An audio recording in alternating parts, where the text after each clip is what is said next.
ஞானத்தில் யோகம். அண்டம் மேவிட அனைத்தும், அனைத்தையும் அண்டம் மேவி கொண்டல் போல் எவையும் குறைவிலா நிறைதலாலே கண்டதோர் பொருளை அந்த கருத்தினால் காணில் தானே அண்ட நாயகனார் மேனி ஆனதேல் ஐயமின்றேன்.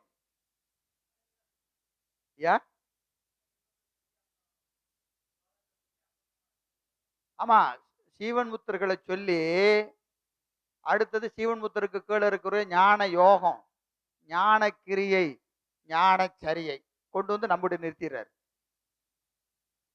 புரியுதுங்களா? கடைசியா யாரு? நம்ம தான். நம்ம எங்க இருக்கிறோன்னு கொண்டு வந்து இங்க நிறுத்துவார். இங்க இருந்து நீங்க அங்க போய்க்கணும். அங்கிருந்து கொண்டு வந்து இங்க நிறுத்தினா இங்க இருந்து என்ன செய்யணும்? அங்க போகணும். சரிங்களா? ஞானத்தில் ஞானம் சொல்லியாச்சு, ஞானத்தில் ஞானம் சொல்லியாச்சு. இது ஞானத்தில் யோகம். அப்படியே ரிவர்ஸ்ல வருது.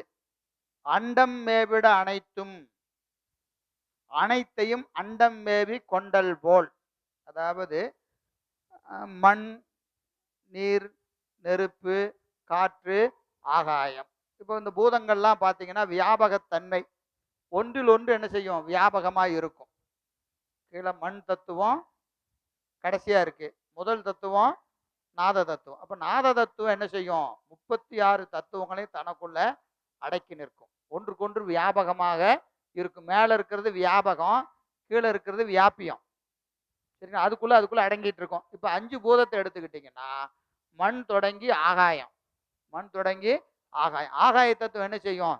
இந்த 4 தத்துவங்களையும் தனக்குள்ள அடக்கும். நாளையும் அடக்கி இந்த நாளுக்கும் வியாபகமாக இருப்பது எது? ஆகாய தத்துவம். இல்லைங்களா? திருப்பியும் உண்மை விளக்கத்துக்கு தான் போகணும்.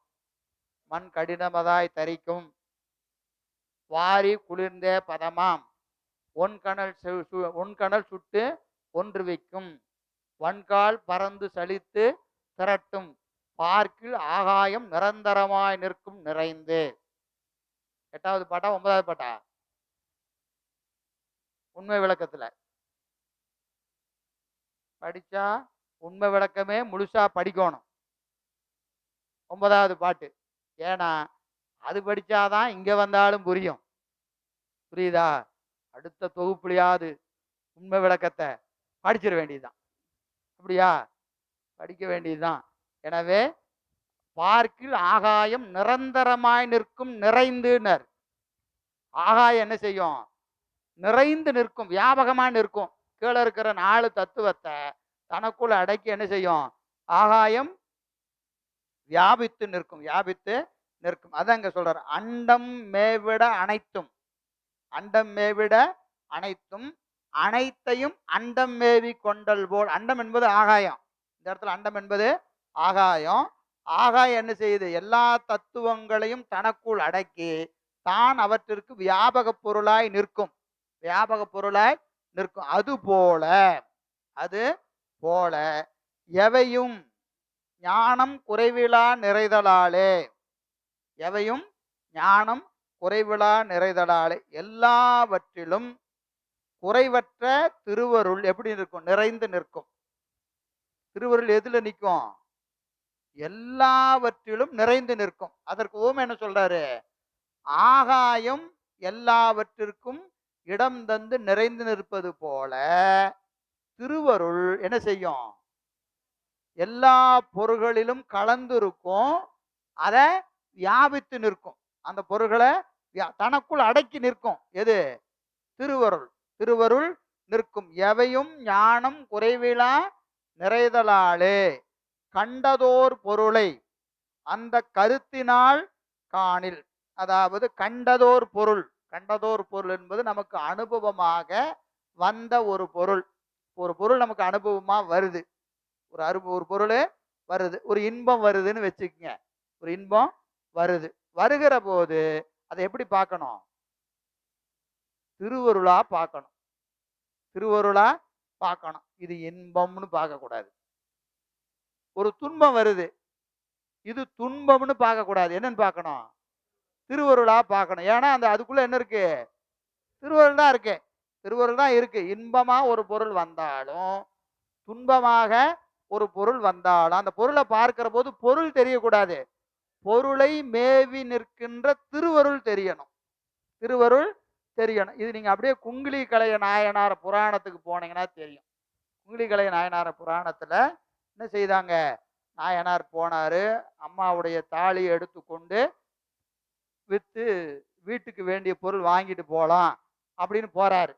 போனா என்ன செய்யறாரு? ஒரு குங்குளியம் வைக்கிறவர் ஏத்த மாதிரி வந்து, குங்குளியம் வேணுமா, குங்குளியம் விளையுமானாரு. அவர் உடனே வீட்டுக்கு பசியை மறந்தார். பசிய மறந்தார். சாப்பிட்டு பல நாள் ஆச்சு. வீட்டில் குழந்தைங்கள்லாம் பட்டினியோட கிடக்குது. எல்லாம் மறந்துட்டார். அதை பார்த்த உடனே பூசைக்கு குங்குளியம் இல்லையே அப்படின்னு மாங்கல்யத்தை கொடுத்துட்டு என்ன செஞ்சிட்டாரு? குங்குளியத்தை வாங்கிட்டு போயிட்டார். அதில் அழகா சேக்கலார் பெருமான்னு சொல்லுவாரு, இது தங்கம். கொடுக்கறது தங்கம். தங்கத்துக்கு குங்குளியம் வாங்கினா எவ்வளவு வாங்கலாம்? இன்னைக்கு வச்சுக்கங்க, ஒரு தாலி நம்ம எல்லாமே நம்ம இடத்துல நின்று பார்த்தா தான் புரியும். ஒரு தாலி எத்தனை பவுன் இருக்கும்? அரை பவுன் வச்சுக்கங்க. அரை பவுனு. அரை பவுனுக்கு குங்குளியம் வாங்கினீங்கன்னா எவ்வளவு வாங்கலாம்? 5 கிலோ வாங்குவீங்களா? அரை பவுன் என்னங்க இன்னைக்கு ரேட்டு? 35,000 ஆச்சு. 35,000 குங்குளியம் வாங்கினா ஆட்டோல தான் ஏத்திட்டு போகணும். புரியுதா இல்லைங்களா? குங்குளியம் எவ்வளவு? 500 இருக்குமா கிலோ? 500 இருக்கும். அப்போ 35,000 எத்தனை கிலோ ஆச்சு? 700 கிலோ, 500 கிலோ, 50 கிலோ, 100 கிலோ ஏத்தனமா இல்லையா? இவர் இப்போ தங்கத்தை கொடுக்கும் போத தங்கத்துக்கு நிகரான குங்குளியம் வாங்கல. நீங்க புராணத்தை சொல்லுக்கு சொல் படிக்கணும். சொல்லுக்கு சொல் படிச்சீங்கன்னா தெரியும். அந்த இடத்துல தங்கத்தை கொடுத்துட்டு தங்கத்துக்கு இணையான குங்குளியம் வாங்கல. ஏன்னா அவருக்கு தங்கம் விலை கம்மி, குங்குளியம் விலை ஜாஸ்தி. ஏன்னா அது பெருமானுக்குரியது. இது வெறும் மண்ணுல விளைஞ்ச ஒரு சாதாரண பொருள். மண்ணுல விளைஞ்சது தங்கம், அவ்வளவுதான். அது பூசைக்குரியது. அவ்வளவுதான், அது பூசைக்குரியது. அப்ப இது கொடுத்தாரு, அவன்கிட்ட இருக்கிறத அப்படியே வாங்கிட்டு போயிட்டாரு.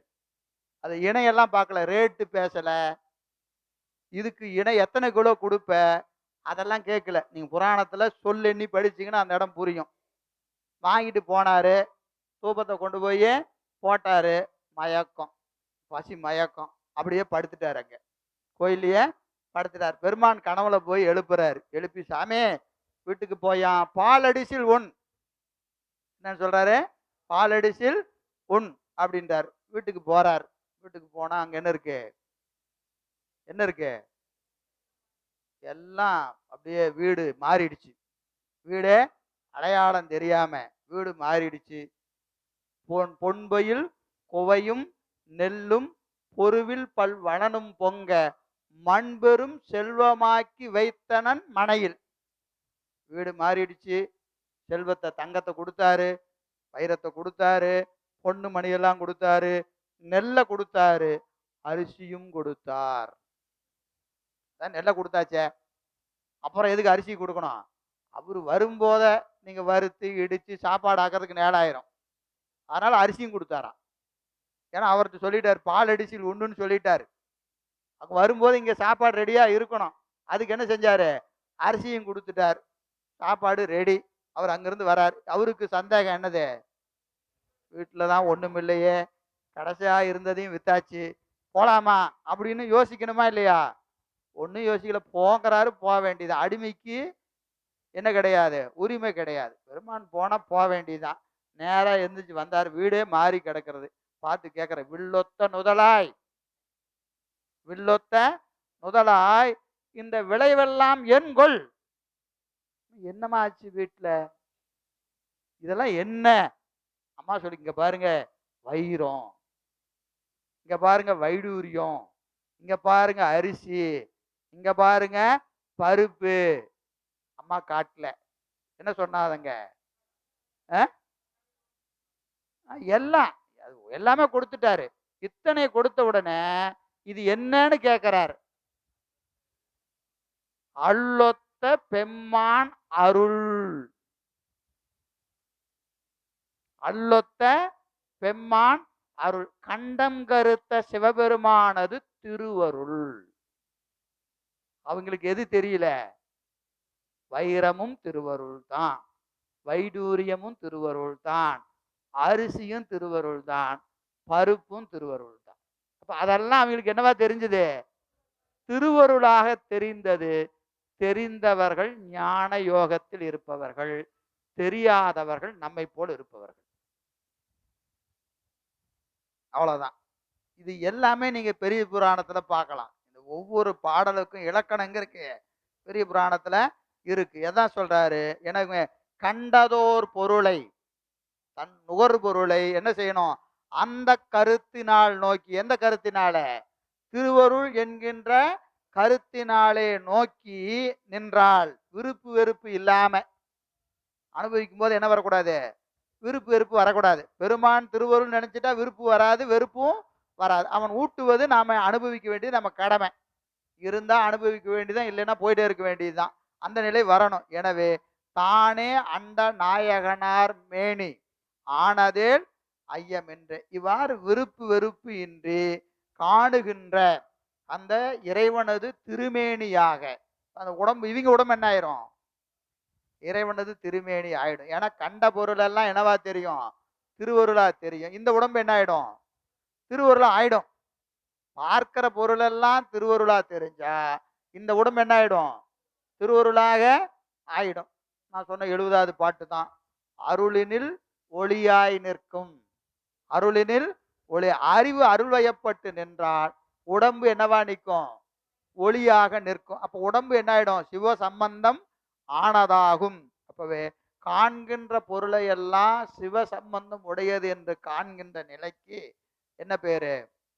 ஞான யோகம். ஞான யோகம் என்று பெயர் என்று இந்த பாடல்ல சொல்றார். அடுத்த பாடல் பாருங்க.